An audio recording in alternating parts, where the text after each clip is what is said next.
Hello students, कैसे हैं आप लोग? Welcome to this session. My name is Dr. Kavita Rawat, your English teacher from ICT Virtual Classroom. Today we will continue our revision. Sample papers जो हम कर रहे थे उसी को कंटिन्यू करेंगे बच्चों। तो कल हमने रीडिंग सेक्शन करा था, ए सेक्शन करा था और आपको बताया था कि how to attempt the questions in the exam. Clear बच्चों? तो सेक्शन ए में हमने 2 अनसीन पैसेज करे थे और कैसे आंसर्स को आपको फ्रेम करना है और स्ट्रेटेजी बताई थी कि किस तरह से पहले आपको क्वेश्चंस जो है पढ़ने हैं और उसके बाद आपको रीडिंग करनी है पैसेज की, और जैसे जैसे आप रीड करेंगे तो आपको आंसर्स जो हैं मिलते रहेंगे। क्लियर बच्चों? अभी हम उसी को कंटिन्यू करेंगे। ये हमने ऑलरेडी कल डिस्कस करा था कि सेक्शन ए आपका 15 मार्क्स का होगा, सेक्शन बी आपका 15 मार्क्स का होगा, राइटिंग सेक्शन सी भी आपका 15 मार्क्स का होता है। तो टोटल 45 मार्क्स अगर आप अच्छी तरीके से करके जाएंगे तो डेफिनेटली आपके जो हैं गुड मार्क्स आएंगे in the exams. Clear? Prose आपके 16 मार्क्स की होती है। पोइट्री सेक्शन बहुत इजी होता है बच्चों। एक जो है एक्सट्रैक्ट बेस्ड क्वेश्चंस होते हैं, पोएम में से भी स्टैंजा दिया रहता है और उस पर बेस्ड क्वेश्चंस रहते हैं, और 23 की 7 मार्क्स का, सप्लीमेंट्री रीडर से 12 मार्क्स है, टोटल 80 मार्क्स का। क्लियर? तो ये हमने कल जो है डिस्कस करा था बच्चों कि किस तरह से कौन से सेक्शन में कितने जो है एक्सट्रैक्ट आएंगे, बेस्ड लॉन्ग क्वेश्चन आएगा, कितने मार्क्स का आएगा। ये हमने सेक्शन ए के 2 अनसीन पैसेज करे थे और अंडरलाइन करके बताया था कि इस तरह से आप अंडरलाइन करें और फिर क्वेश्चन से आप जो है लिखेंगे आंसर्स को। इस तरह से बताया था आपको कि how to write the answer. Second stanza हमने बताया था कि किस तरह से अभी क्लियर हो जाता है जब आप रीड करते हैं तो दिस एक्सट्रैक्ट बेस्ड किस पे है और यहाँ पे कौन कौन से क्वेश्चन पुट करें, तो इस तरह से आप आंसर्स लिख सकते हैं।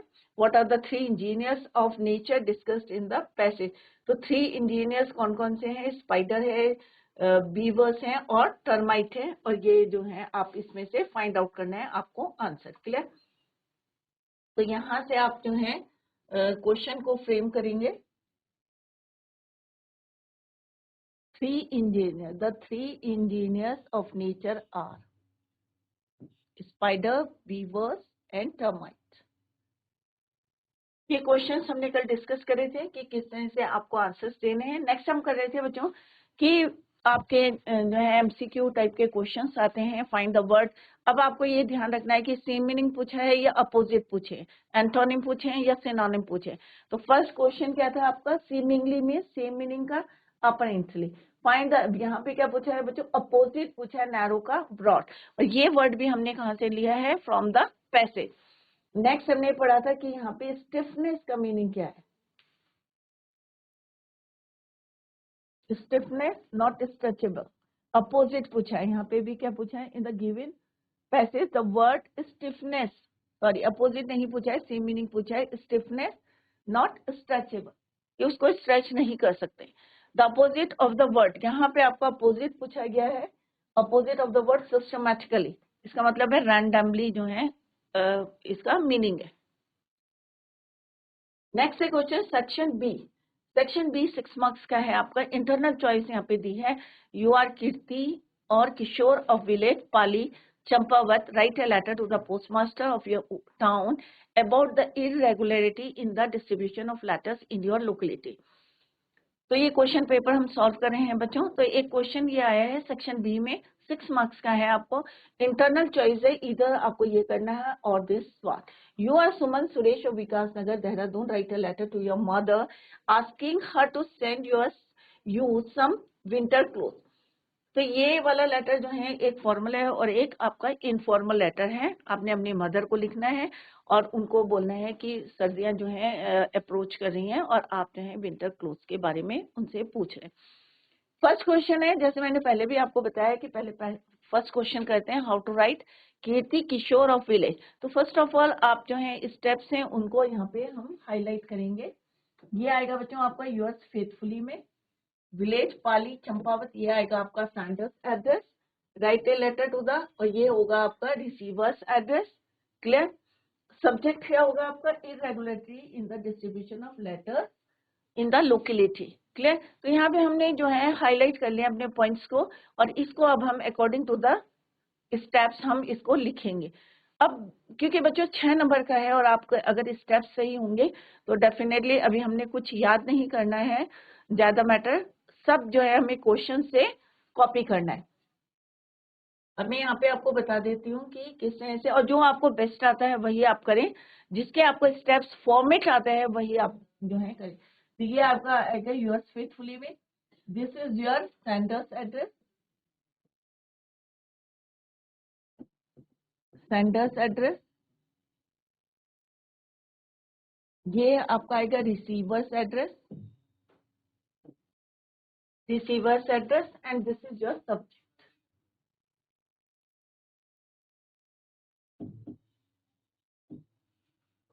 दिस इज योर, ये किस में आएगा आपका, योर्स फेथफुली में, या यहाँ पे लिखेंगे कॉम्प्लीमेंट्री क्लोज।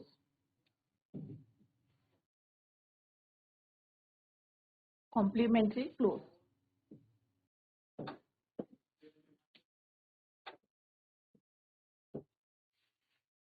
क्लियर। अब हम इसको फॉर्मेट में लिखें। आपको पता है फॉर्मेट में सबसे पहले क्या आता है बच्चों, सेंडर्स एड्रेस, भेजने वाले का पता, देन पुट द डेट, फिर आपकी आएगी डेट एक्सपेंडेड फॉर्म में आएगी। तीसरा आपका आएगा रिसीवर्स एड्रेस, रिसीवर्स एड्रेस के बाद आएगा आपका आएगा सब्जेक्ट आएगा, फिर सैल्यूटेशन आएगा, फिर बॉडी ऑफ द लेटर आएगा, और after that yours faithfully complimentary close. तो ये स्टेप्स जो है आपको याद होने चाहिए, उसी के अकॉर्डिंग हम यहाँ से क्वेश्चन में पुट करेंगे। क्लियर। तो सेम है, हमने सेंडर्स एड्रेस को हमने लिखा था विलेज पल्ली चंपावत। डेट आपको डालनी है, आज की डेट डालेंगे बच्चों 28 जनवरी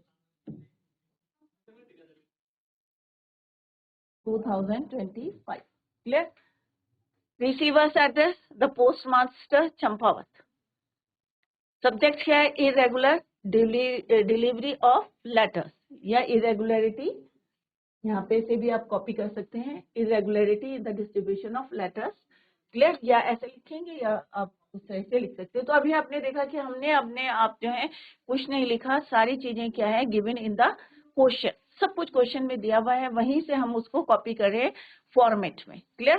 तो sender's address village Pali Champawat, not more than 3 to 3 line से ज्यादा का नहीं होना चाहिए सेंडर्स एड्रेस या receiver's address. Clear. Don't write your name, पहले भी मैंने आपको बताया था अपना नाम जो है ऊपर नहीं लिखेंगे सेंडर्स एड्रेस के, eight the top of sender's address left hand side. Clear. तो कोई भी बच्चा अपना नाम नहीं लिखेगा, अगर नाम लिखेंगे तो नाम नंबर आपके कट जाएंगे, क्योंकि आपका बोर्ड एग्जाम है बच्चों, छोटी छोटी बातों का आपको ध्यान में रखना है, सो दैट कि एग्जाम में आपके नंबर ना कटे। तो don't write your name at the top of sender's address. Clear. Then put the date. Second point क्या है बच्चों, फॉर्मेट में अपनी जो है डेट डालनी है, जिस दिन आप पेपर दे रहे हैं वही डेट आप उसमें लिखेंगे। क्लियर। और जैसे मैंने आपको बताया था कि इस तरह से डेट नहीं पुट करनी है बच्चों, 28.01 इस तरह से आपको डेट नहीं लिखनी है 2025, या आपको स्लैश करके भी नहीं लिखनी है, कई बच्चे शॉर्टकट मारते हैं और इस तरह से लिख देते हैं डेट, तो this is your wrong, number cut जाएंगे बच्चों आपके। क्लियर। हाफ मार्क्स कट जाएगा, तो don't write the date. Expanded form में आपको लिखनी है, डॉट और स्लैश करके आपको डेट नहीं लिखनी है। इज इट क्लियर बच्चों। नेक्स्ट है आपका receiver's address. Receiver address means भेजने वाले का पता, जिसको आप लेटर भेज रहे हैं उसका एड्रेस आएगा। ये भी जो है आपका क्वेश्चन में दिया हुआ है, receiver's address. The post master कहाँ का है, ऑब्वियसली चंपावत में आप रहते हैं तो चंपावत का ही एड्रेस यहाँ पे लिखेंगे, the post master Champawat. Clear. Uttarakhand लिख सकते हैं। सब्जेक्ट क्या है आपका, विषय, किस विषय में आप पत्र लिख रहे हैं, irregular delivery of letters, it is also given in the question, ये भी आपको क्वेश्चन में दिया हुआ है। उसके बाद क्या आता है बच्चों, salutation. Salutation dear sir, dear ma'am, तो यहाँ पे लिखेंगे हम सर। अब क्योंकि हम सारे जितने भी लोग जितने भी रेसिडेंट हैं, कहाँ के, विलेज पाली के, गांव के जितने भी लोग हैं, सब जो हैं इस बात से जो है डिस्टर्ब है, irregular delivery of letters on behalf, क्योंकि मैं सबकी तरफ से बोल रही हूँ तो मैं यहाँ क्या लिखूंगी, on behalf of all the residents of village Pali I would like. अब सिंपल सा, जैसे मैंने पहले भी बताया था आपको, एक कॉमन सेंटेंस है, I would like to draw your attention towards the, अब कौन सी प्रॉब्लम है आपको, irregularity in the distribution of letters, ये भी आपको दिया है तो आपको कुछ याद नहीं करना है, ये लाइन भी already given in the question. In are locality, अब योर लोकेलिटी तो हम किस में चेंज कर देंगे उसको, आवर लोकेलिटी, ये किस में चेंज हो जाएगा, आर में। इरेगुलरिटी आप सब्जेक्ट में भी ये लिख सकते हैं, irregularity in the distribution of letters. Clear? तो सिंपल सा आप क्या लिखेंगे, ऑन द बिहाफ, यहीं से आपको जो है ऐड करना है irregularity in the distribution of letters. On the behalf of all the residents of village Pali, जो भी विलेज है, अब यहाँ पे ये दिया है, मे भी क्वेश्चन में चेंज कर देंगे तो उसके अकॉर्डिंग आपको यहाँ पे लिखना है। फिर एक कॉमन लाइन है, I would like to draw your attention towards the irregularity in the distribution of letters in our locality due to unknown reasons for the last month। अब हमें नहीं पता कौन से रीजन से कि last month there is irregular delivery of letters are not delivered in time। Main हमारा reason यही है कि लेटर्स जो है टाइम से नहीं आ रहे हैं। therefore it is my request, ये humble request कह सकते हैं, to see the personally and make the system errorless, कि जो है आप कोई कुछ भी लिख सकते हैं, स्ट्रिक्ट एक्शन ले या इस और ध्यान दें, तो इस टाइप से आप जो है यहाँ पे फ्रेजेस लिख सकते हैं। therefore it is my humble request to see the matter personally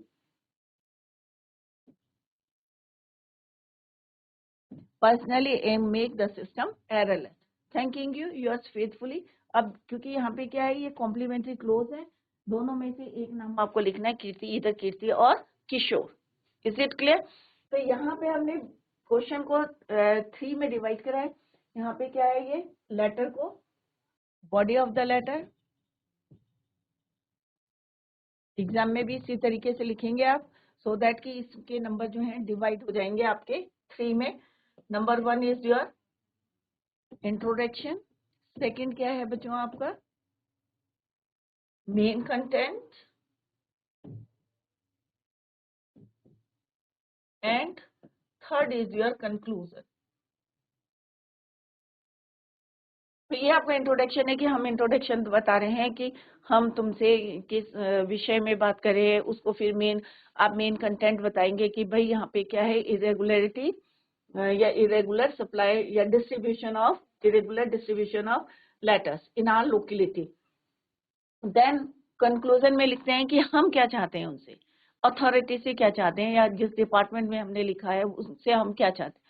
तो हम सिंपल सा लिखेंगे, on behalf of all the residents of village Pali I would like to draw your attention towards the, और ये सारी चीजें जो है क्वेश्चन में दिया है, irregularity in the distribution of letters in our locality due to unknown reasons for the last month there is irregular delivery of letters are not delivered in time, therefore it is my request to see the matter personally and make the system errorless, thanking you yours faithfully, complimentary close, Kishore and Kirti and किशोर।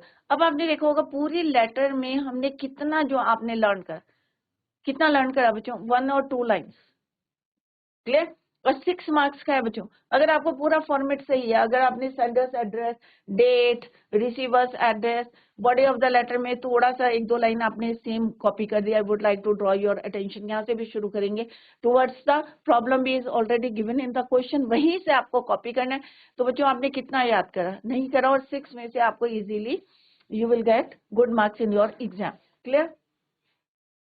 तो यहाँ पे हमने देखा बच्चों, ये सारी चीजें आप इस तरह से लिख के प्रैक्टिस करें घर में, सो दैट कि एग्जाम में आपको कोई प्रॉब्लम ना आए when you draft the letter. Clear?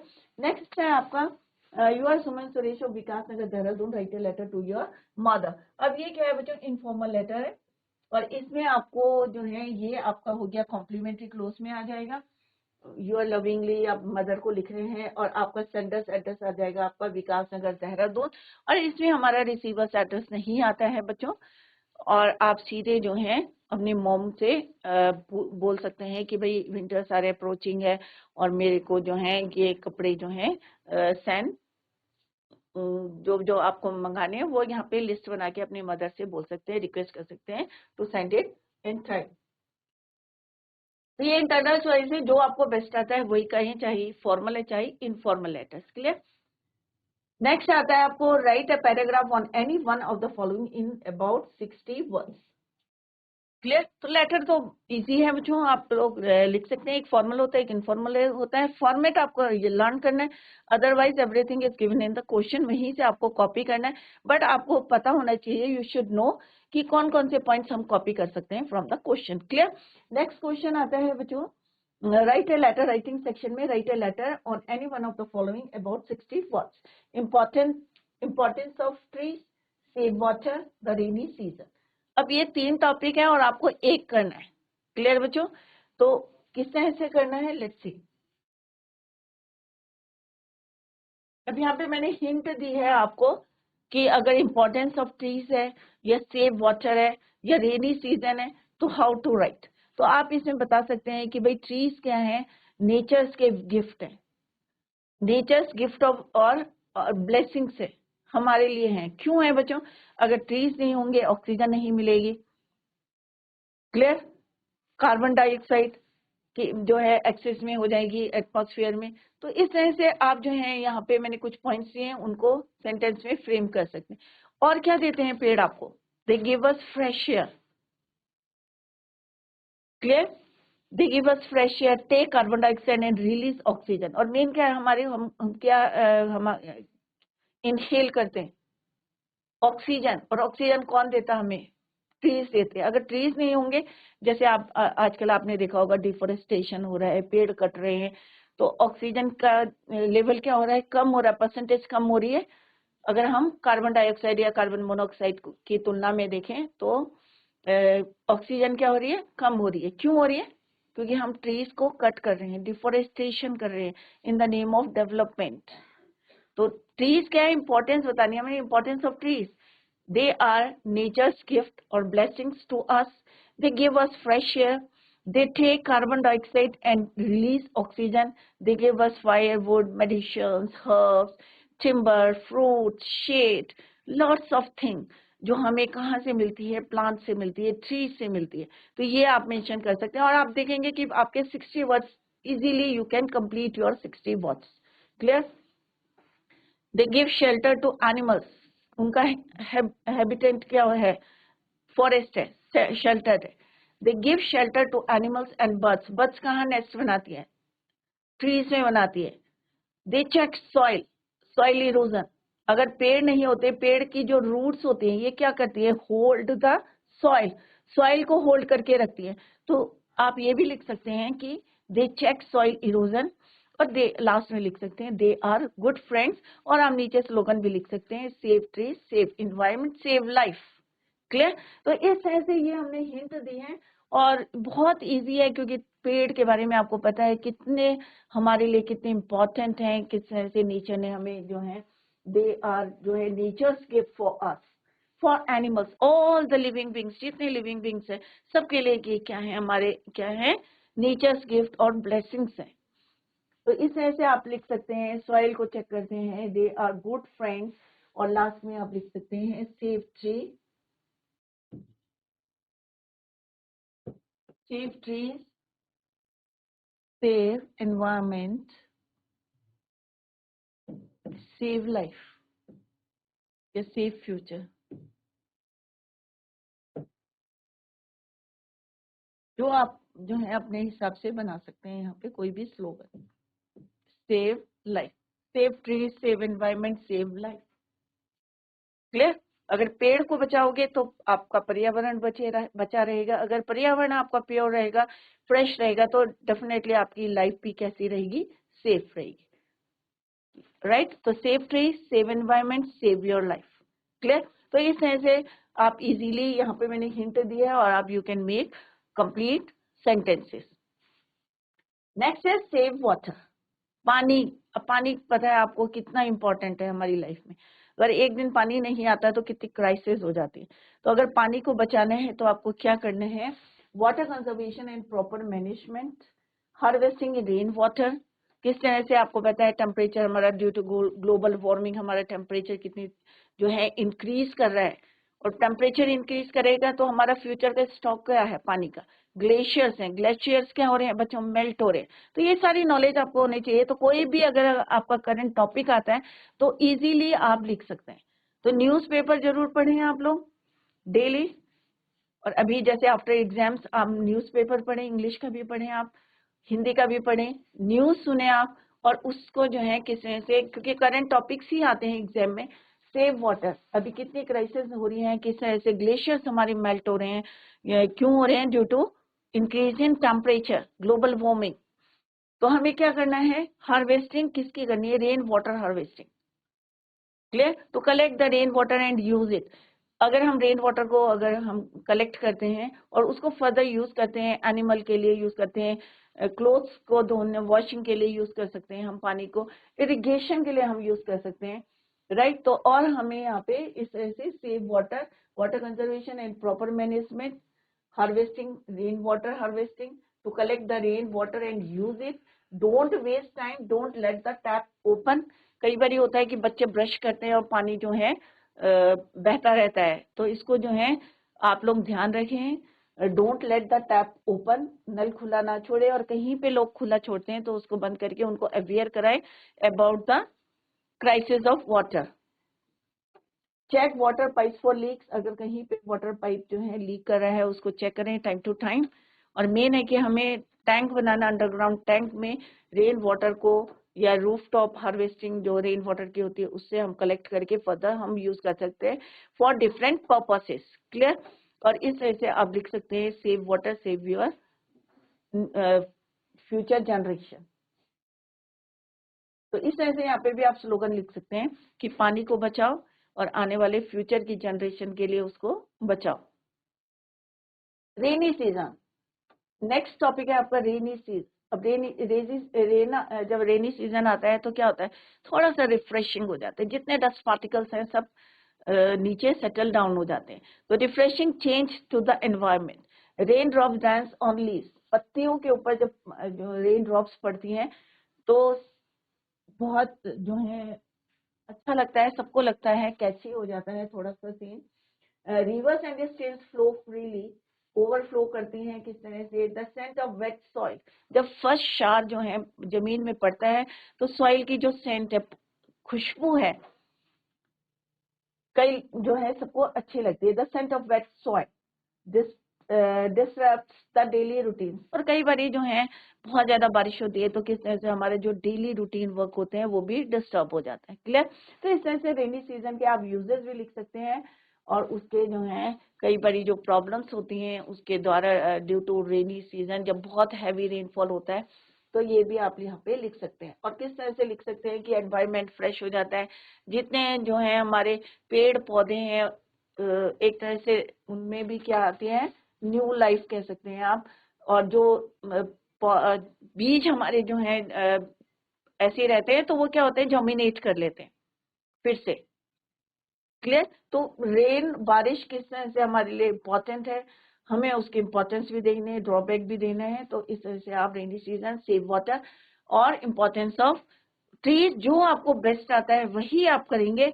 और आई होप आप लोगों की समझ में आ गया होगी। ये कुछ पॉइंट्स दिए हैं और आप इनको फ्रेम करेंगे तो 60 वर्ड्स ज्यादा नहीं होते हैं बच्चों, तो इजीली जो है आप उसको लिख सकते हैं। तो ये आपका आता है बच्चों राइटिंग सेक्शन में, एक शॉर्ट कंपोजिशन और एक आता है लेटर। दोनों में क्या है? आपकी इंटरनल चॉइस है आपकी, इसमें तीन में से एक करना है। और क्वेश्चन जो लेटर है फॉर्मल और इनफॉर्मल, उसमें से भी आपको इंटरनल चॉइस है, एक करना है क्वेश्चन। क्लियर? नेक्स्ट आता है बच्चों आपको यहाँ पे हिंट दी रहेगी, यहाँ पे हिंट दी है, और जो हिंट दी है उसी से you have to make the sentences, उसी से सेंटेंसेस बिना लिखना है। अब पहले वाले में जो है आपको अपने आप लिखना था, बट यहाँ पे क्या है? On the basis of hints. Question में क्या लिखा है बच्चों?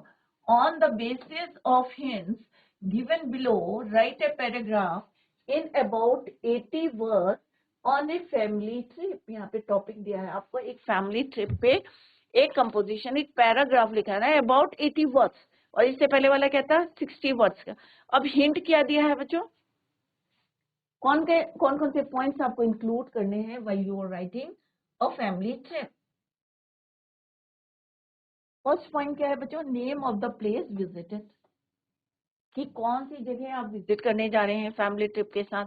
वोकेशन, जर्नी, और जो भी जर्नी है, बाय ट्रेन है, बाय बस है, बाय कार है, आप अपनी कार से जा रहे हैं, या ट्रेन से जा रहे हैं या बाय एयर जा रहे हैं, बाय बस जा रहे हैं, तो यहाँ पे वो भी दिया गया है। और ये भी आपको इंक्लूड करना है पॉइंट कि जर्नी बाय ट्रेन, इधर बाय ट्रेन और बाय बस और by car. On the way experience, अब रास्ते में जो जो आपको एक्सपीरियंसेस हुए हैं, क्या क्या आपने देखा है, वो सारे आपने इसमें जो है एक्सप्लेन करना है। मेट समबडी, अब यहाँ पे क्या लिखा हुआ, मेट समबडी मीन्स आप किसी से मिले, कहाँ पे मिले, अपनी फैमिली ट्रिप में। मेट समबडी, और आपने जो है अपनी जर्नी में जो है ग्रेट टाइम स्पेंड करा है, वो एट लास्ट आपको लिखना है इन दिस टॉपिक। क्लियर? तो एक फैमिली ट्रिप है जिसमें आपको मेंशन करना है अबाउट द प्लेस जो आपने क्या करी है, विजिट करी है। पास्ट टेंस में जाएगा बच्चों ये आपका। This summer vacation our family decided to go, या डिसाइडेड तो नहीं लिखेंगे क्योंकि ये सारा पास्ट में लिखना है हमने। Went on an unforgettable trip to Nainital, आप कोई भी लिख सकते हैं, नैनीताल लिख सकते हैं, मसूरी लिख सकते हैं, साउथ की कोई साइड लिख सकते हैं, जहां कोई भी जो है you can write the place, क्योंकि यहाँ पे पूछा है name of the place visited. This summer vacation our family went on an unforgettable means कभी भुलाने वाली नहीं। ऑब्वियसली हम कहीं जाते हैं तो एंजॉय करते हैं, तो कैसी होती है वो, मेमोरेबल होती है। तो unforgettable trip to Nainital, we all packed in अब हमने यहाँ पे लिखा है कि we all packed into my new car, आप लिख सकते हैं हम सब किस में गए, बाय ट्रेन गए, बाय बस गए, बट यहाँ पे हमने लिखा कि हम अपनी कार से गए। डेस्टिनी, क्योंकि यहाँ पे तीनों ऑप्शन दे रखे हैं, या तो इधर आप ट्रेन से गए, बस से गए या कार से गए। क्लियर? तो दोनों तीनों में से कोई भी आप ऑप्शन को चूज कर सकते हैं। Scenic beauty at the company of loved ones, क्योंकि नैनीताल है ऑब्वियसली वहां पे जो व्यूज हैं, जो आप सीनरीज हैं वो देख सकते हैं, ब्यूटी है। और जो कंपनी है अपने, क्योंकि ये क्या है, फैमिली ट्रिप है, लव वंस सारे जितने हैं फैमिली मेंबर्स हैं साथ में, and the company of loved once made every moment special, तो पूरा एंजॉय कर रहे थे, फैमिली के साथ थे, तो सारे जितने भी जो मोमेंट थे कैसे थे, वो स्पेशल थे। We all were excited and explored enchanting trails and danced around campfires। तो आप लोग भी अगर कभी गए होंगे फैमिली ट्रिप में, जो जो आपने एक्सपीरियंसेस करे हैं वो आप यहाँ पे मेंशन कर सकते हैं। कैंप फायर था, उसमें आपने डांस करा या आपने कैसे कैसे करके वहाँ पे एंजॉय करा, वो आपको यहाँ पे मेंशन कर। सरप्राइजिंगली, अब क्योंकि हमारा नेक्स्ट क्या है बच्चों, ये हमने लिख दिया कि हमें रास्ते में क्या क्या एक्सपीरियंस है, हमने यहाँ पे लिख लिया कि सब हम लोग थे, कार से हम गए, ये भी हमने मेंशन कर दिया। नेक्स्ट पॉइंट था ऑन द वे एक्सपीरियंस, क्योंकि आपको ये सारे जितने पॉइंट्स है, जितने हिंट्स दी गई हैं, ये सारे अपने फैमिली ट्रिप में आपको इंक्लूड करने हैं। क्लियर? तो पहला हमने इंक्लूड कर लिया प्लेस, सेकेंड हमने इंक्लूड करा कि हम अपनी कार से गए हैं, सेकेंड और क्या क्या एक्सपीरियंस क्या कि वहाँ पे इसकी ब्यूटी देखी हमने, और किस तरह से हमने कैंप फायर्स करे, वहाँ पे डांस करे अराउंड कैंप फायर।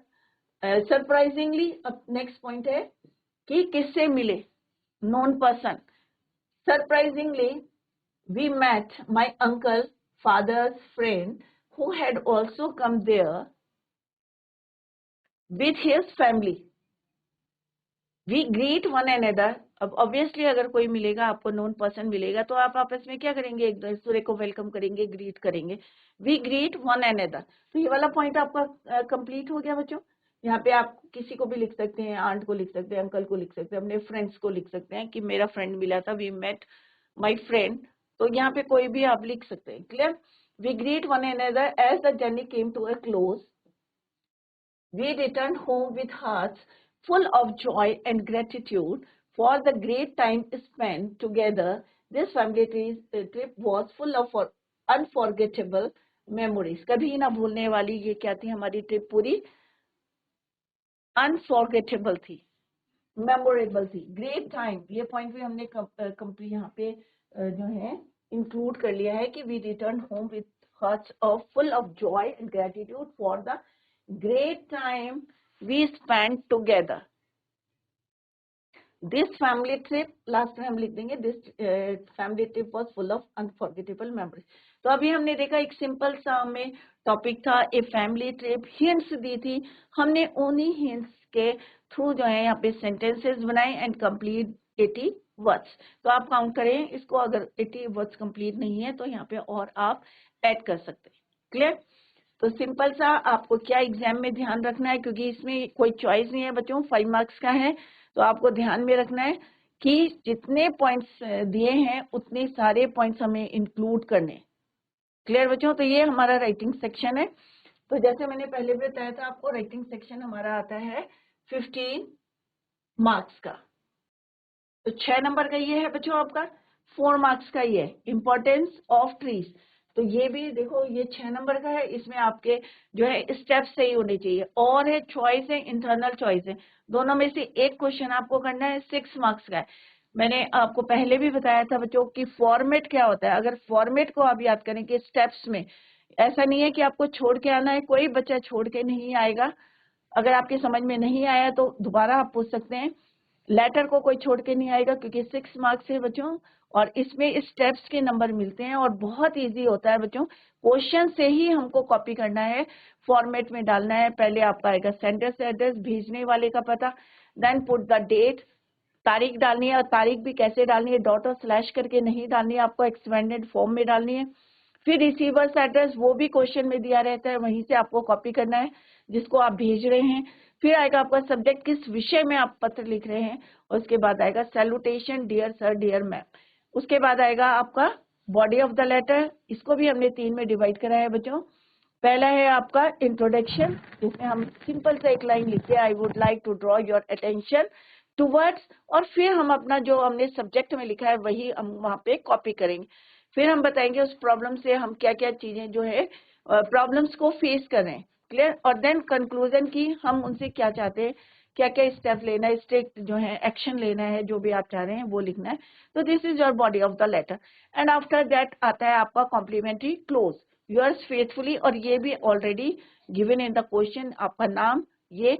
और जैसे मैंने पहले बताया था कि बच्चे सेंडर्स एड्रेस के साथ कभी भी अपना नाम, do not right your name at the top of sender's address.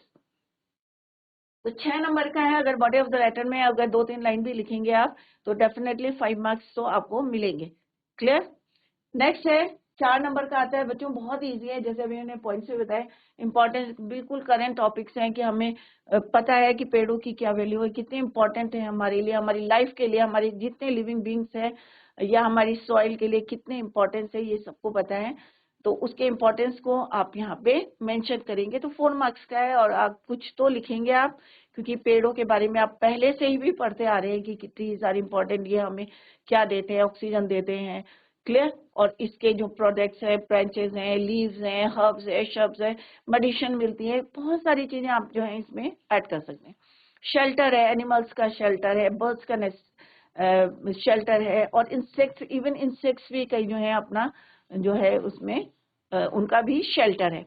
Next है आपका सेव वाटर, पानी बचाओ। आजकल जगह जगह आप स्लोगन देखते होंगे सेव वाटर। अब सेव वाटर कैसे बचेगा? Save trees. क्लियर? तो यहाँ पे आप स्लोगन भी लिख सकते हैं। रेनी सीजन के बारे में भी आप जो है एक पैराग्राफ लिखेंगे, और 60 वर्ड्स का है बच्चों, ज्यादा वर्ड्स का नहीं है, 4 मार्क्स का है। थर्ड क्वेश्चन है आपके हो गए 10 मार्क्स। क्लियर? 5 मार्क्स। अब ये और भी इजी है बच्चों, क्योंकि यहाँ पे हिंट दी है, आपको सेंटेंसेस को फ्रेम करना है, 80 वर्ड्स का है, 5 मार्क्स का है। तो डेफिनेटली आप लोग जो है कुछ, क्योंकि हिंट्स को ही जोड़ जोड़ के जो है सेंटेंस बना ले, समझे क्या क्या हिंट्स दिए, उसके अकॉर्डिंग फ्रेम करें सेंटेंसेस।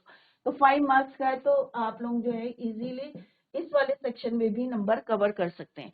15 मार्क्स जो है सेक्शन ए का था, रीडिंग सेक्शन थे, 2 अनसीन पैसेज थे, कैसे क्वेश्चन उससे फाइंड आउट करने वो हमने डिस्कस करा। सेक्शन बी है, सेक्शन बी राइटिंग सेक्शन है, उसमें एक लेटर, एक शॉर्ट कंपोजिशन, और एक जो है जिसमें हिंट दी रहेगी, एक शॉर्ट पैराग्राफ आपको लिखने के लिए आएगा। क्लियर? तो 15 मार्क्स का है, तो 30 मार्क्स जो है हम कर चुके हैं। अब नेक्स्ट आता है आपका सेक्शन सी। सेक्शन सी होता है आपका ग्रामर सेक्शन। क्या होता है बच्चों? Grammar section. ग्रामर सेक्शन में क्या आएगा आपका? नॉन फाइनाइट वर्ब्स आएंगे, मॉडल्स आएंगे, वर्ब टेंसेस आएंगे आपके, और एक्टिव पैसिव आएगा आपका, ये जम्बल्ड वर्ड्स आएंगे टू अरेंज देम। पहले हम उनको डिस्कस कर लेते हैं नॉन फाइनाइट वर्ब्स, क्योंकि फर्स्ट क्वेश्चन आपका आता है ग्रामर सेक्शन है, यहाँ पे है fill in the blanks with correct form of non finite verb. तो पहला क्वेश्चन क्या है बच्चों, नॉन फाइनाइट वर्ब से। तो पहले आपका रिवीजन कराते हैं कि नॉन फाइनाइट वर्ब्स क्या होते हैं। तो नॉन फाइनाइट वर्ब्स क्या होते हैं बच्चों, टू टाइप्स के हमने वर्ब पढ़े हैं, एक फाइनाइट वर्ब होते हैं, एक नॉन फाइनाइट वर्ब होते हैं। फाइनाइट वर्ब हम कहाँ यूज करते हैं, according to the tense, according to the subject हम यूज करते हैं। और non finite verbs do not use, कैसे हम यूज नहीं करते हैं उनको, according to the subject, according to the tense. पहले इसको डिस्कस करते हैं और फिर हम उसको कंटिन्यू करें। नॉन फाइनाइट वर्ब्स 3 टाइप्स के होते हैं, इन्फिनेटिव, इन्फिनेटिव्स भी 2 टाइप्स के होते हैं, एक होता है इन्फिनेटिव विद टू, एक होता है विदाउट टू, जिसको हम क्या कहते हैं, बेयर इन्फिनेटिव।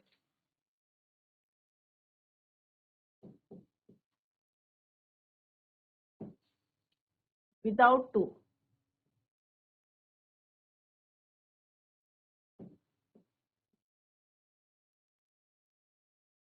क्लियर। नेक्स्ट है आपका जेरन, क्लियर। तो जेरन में भी हम आईएनजी फॉर्म को यूज करते हैं, V1 प्लस आईएनजी। जेरन को हम कैसे यूज करते हैं, gerund as a subject of a verb, as a object of a, किसका ऑब्जेक्ट ऑफ ए वर्ब, या हम object of a preposition use करते हैं, या कॉम्प्लीमेंट, क्लियर। नेक्स्ट है participle, it is further divided into 3। Present participle, यहाँ पे भी हम V1 को यूज करते हैं आईएनजी के साथ। नेक्स्ट है पास्ट पार्टिसिपल, जिस जो जहाँ पे हम थर्ड फॉर्म को यूज करते हैं, ईडी किस तरह से लगा के, right, third form of the verb. Perfect participle में हैविंग के साथ हम क्या यूज करते हैं, third form of the verb, clear. Third form हम किस तरह से यूज करते हैं, हैविंग। कई बार क्वेश्चन में आता है हैविंग फिनिश्ड या हैविंग आता है, तो आपको क्या लिखना है यहाँ पे, third form of the verb, clear. Broken, break, broke, broken. तो बच्चों इसको हम tomorrow we will continue the same. Section A, section B हमने कंप्लीट कर लिया है, घर में जाके बच्चों प्रैक्टिस करें। टाइम इज वेरी प्रीशियस, कई बार मैंने आपको बताया कि टाइम जो है बहुत ज्यादा इस समय आप लोगों के लिए इट इज वेरी प्रीशियस। तो आप टाइम को अपना यूज करें, डोंट वेस्ट इट, और रिवीजन करते रहें आप लोग। हम लोग यहाँ पे आपकी हेल्प करेंगे, कहीं पे आपको कोई प्रॉब्लम फील होती है या डाउट होता है तो आप you can ask the question. Tomorrow we will continue the same. Till then, bye, take care, have a nice day.